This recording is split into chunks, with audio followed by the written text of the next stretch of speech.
Hi everyone, it's Xander, and this is my video. I can tell that we are gonna be friends. This week, in general, I haven't been outside that much, so I thought I might as well come outside on my balcony where it's like 20 degrees or something. Alright, so this week we're talking about our discovery of our transness.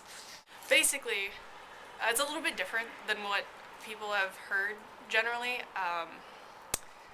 I used to be, and still kind of am, really self-conscious of the fact that my story is so different from the traditional trans guy story.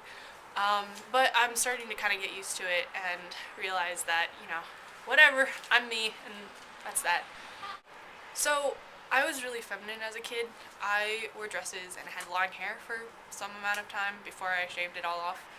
And I had a lot of dolls, and I did a lot of art, which is for some reason feminine. I didn't do any sports. I stayed inside a lot.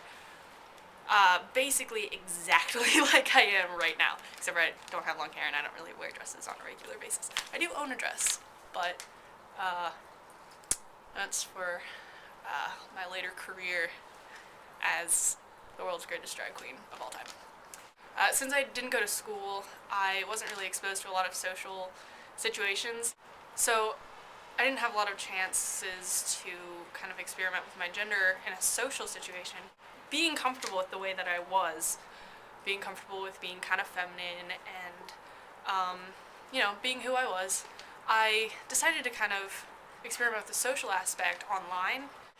This is a bit like Michael's story. I was listening to the video and I started laughing because it's kind of funny how similar it is, but I didn't roleplay, but I did make a lot of online profiles as guys. I didn't find pictures. Sometimes I found pictures online of guys, but other times I would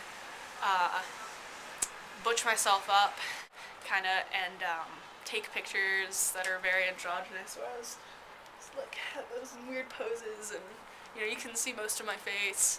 And I would basically just talk to people online as my different male personas. But there's this one persona that I liked the most. His name was Dustin, and I was actually in the running for my name, my chosen name, for a really long time.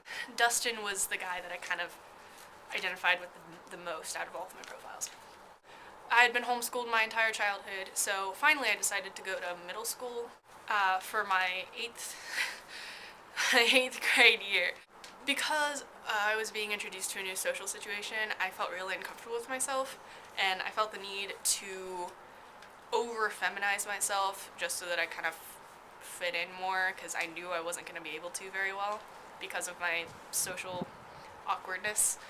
This one girl, who is probably one of my bestest friends out of the bunch, approached me one day and asked if I wanted to do drag in school, and I was like, oh, what is that? I don't want to dress up like a boy. That sounds weird. Okay, I'll do it, whatever. I was kind of skeptical, but at the same time, the idea of, being a guy just, it enthralled me so much. So basically I butched up as much as possible. I wore my most boyish jeans, I wore a baggy shirt, and I tried to convince people that I was my own twin brother named Dustin.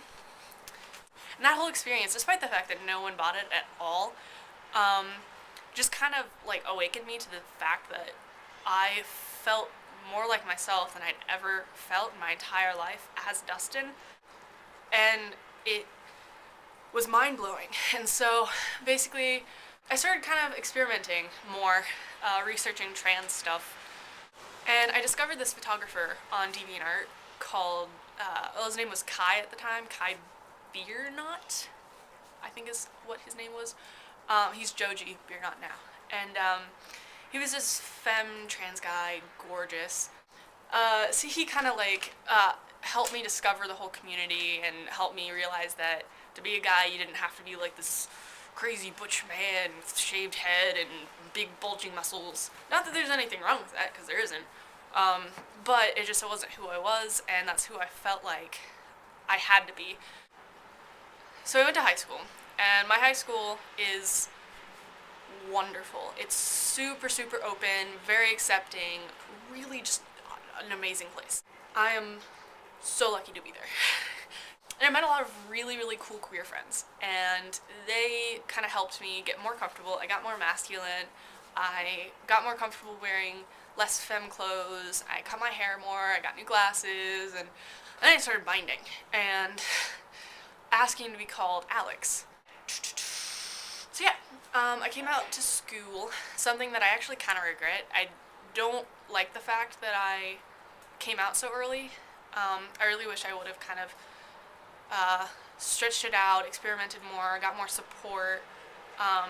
If you take anything out of this video, it's just be certain.